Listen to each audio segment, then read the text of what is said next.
Hi, I'm Safia.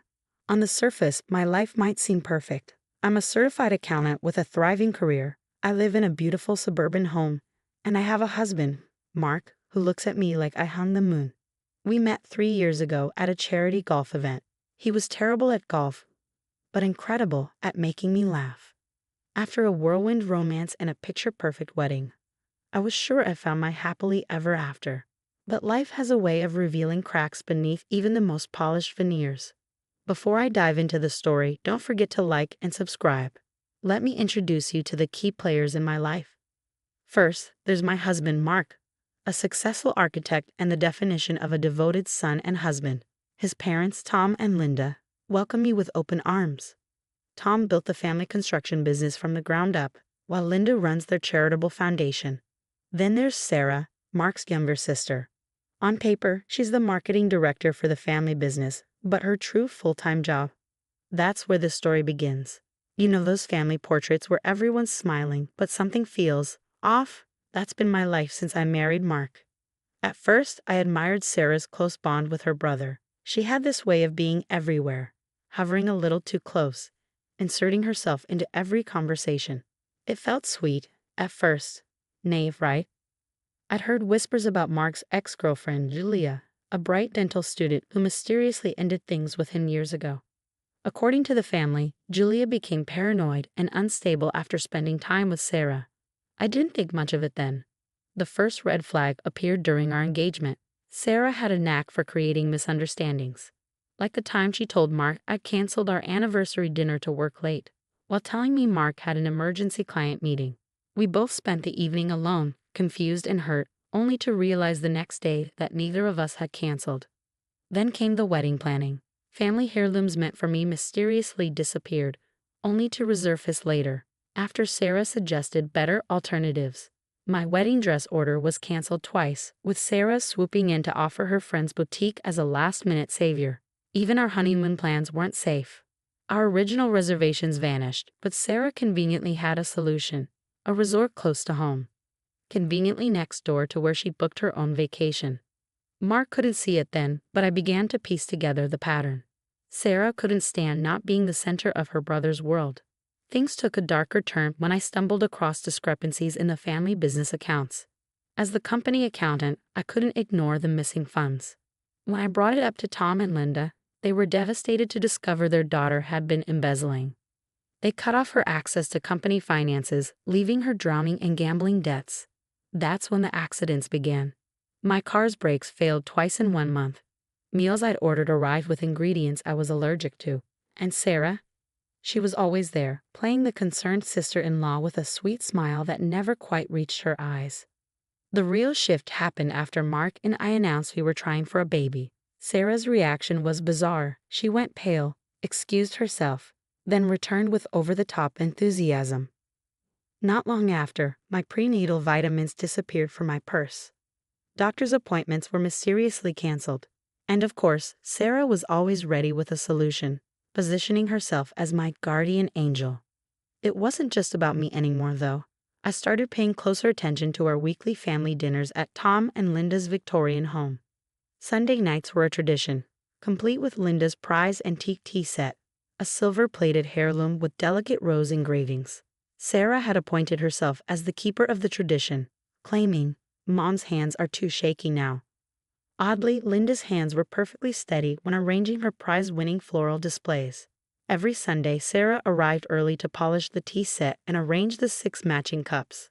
Mine was always the one with a tiny chip on the bottom. Charming, she'd say.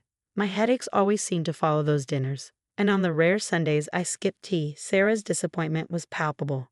I started documenting everything, photographing the tea set, tracking my symptoms, collecting evidence. My accounting skills came in handy. The patterns were undeniable. The accidents escalated.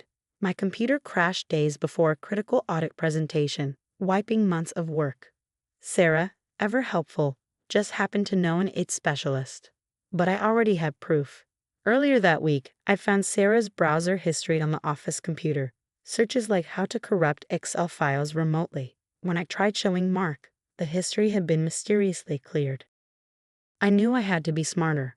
So the next Sunday, I set up my phone to record video. I propped it on the kitchen shelf, angled perfectly toward the formal dining room's tea cart. I'd spent weeks studying Sarah's movements, her little rituals with the antique tea set.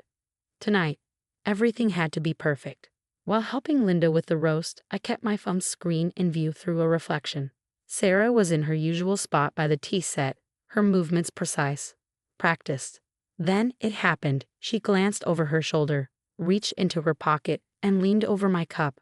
A small vial appeared in her hand, just for a moment, before disappearing back into her cardigan. My hands shook as I steadied myself against the counter. After months of suspicion, I finally had proof. But confronting her now would be reckless. I needed everyone to see the truth for themselves. At dinner, Sarah's eyes flicked nervously toward my untouched teacup. Her fingers tapped the table, betraying her tension. "Your tea's getting cold, Sophia," she said, her usual sweet smile strained. "Actually," I replied, standing, "why don't we switch seats, Sarah? I can hardly hear Tom's story about the new project from over here." I picked up my teacup as I moved toward her chair. The color drained from her face. "Oh, but you always sit there. It's tradition," she stammered.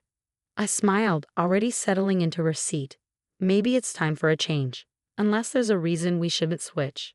The room grew still. Sarah's gaze darted to my cup. The next few moments unfolded in slow motion. Sarah lunged for the teacup just as Linda reached for it. "I'll just take a sip of yours," then Linda said cheerfully, lifting Sarah's designated cup, the one meant for me, to her lips. "No." Sarah's voice was sharp, panicked. She slapped the cup from Linda's hand. It hit the floor, shattering into fragments, dark liquid seeping into the Persian rug. The room froze. All eyes were on Sarah. "Why?" Linda whispered, her voice trembling. "Sarah, what did you put in the tea?" Sarah's carefully constructed mask crumbled. Her face twisted with desperation. "You don't understand. None of you do. Everything was perfect before she came along. We were perfect." She turned to Mark, her eyes wild. "Remember how it used to be? Just us? She's ruined everything. The baby would have ruined everything." Mark's chair scraped against the floor as he stood. "The baby?" he asked, his voice cracking. He looked at me, his confusion turning to realization. "Sophia, are you?" I nodded, placing a hand protectively on my stomach. "I was going to tell you this week." Sarah let out a bitter laugh. "See, she didn't even tell you first. I'm your sister, Mark. I've always been here, protecting you from women like her, like Julia. They all want to take you away from me." Mark's voice turned dangerously quiet. "Protected me? You mean like you protected me from Julia?" He stepped closer. "Did you do the same things to her?" Sarah didn't answer, but the truth was written all over her face. Her designer purse spilled open as she stood, scattering overdue bills and debt notices across the floor. Linda bent to pick them up, her hands shaking as she read the numbers aloud. 50,000 in gambling debts, another 30 in credit cards. Tom's voice cracked. "Sarah, what have you done?" "I had to." Sarah's composure shattered. Her voice rose to a shriek. "Do you know what it's like watching her take everything? My position in the company, my share of the inheritance, my brother, everything I was supposed to have." "Supposed to have?" Mark's voice was sharp now. "You've been stealing from the company and trying to frame Sophia." Sarah's laugh was hollow, unhinged. "It would have worked too. One more month, and the audit would trace everything back to her computer. She'd have lost her license, her reputation, everything. You would have seen her for the gold-digging fraud she is." "Gold digger." Linda's voice sliced through the air. "Sophia is the one who saved the business from bankruptcy last year. She doubled our profits with her new system." "Exactly." Sarah spat. "She made herself indispensable. The perfect wife, the perfect daughter-in-law, now the perfect baby to secure her claim to everything."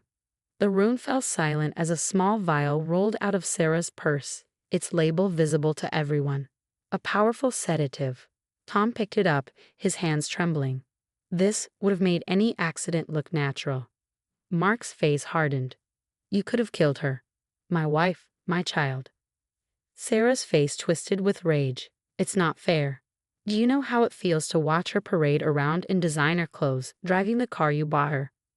"I bought my own car," I said firmly. I built my accounting practice with my own money, long before I even met Mark, I said firmly, cutting through Sarah's lies. Her face twisted in rage. Lies. Everything about you is a lie. Sarah lunged for her purse, but Tom caught her arm. A small notebook tumbled to the floor. Linda picked it up with trembling hands. Inside were meticulous notes, dosages, timing, symptoms, each entry carefully designed to mimic pregnancy complications, to make my suffering seem natural. The room went deathly quiet except for Linda's quiet sobs. Mark stood by the window, staring out at the garden where we had once taken so many family photos. When he turned back, his face was set like stone. "You're done, Sarah," he said, his voice cold and final. "No more jobs at the company. No more access to family funds. No more Sunday dinners. No more anything." Sarah's defiance cracked, but no one moved to comfort her.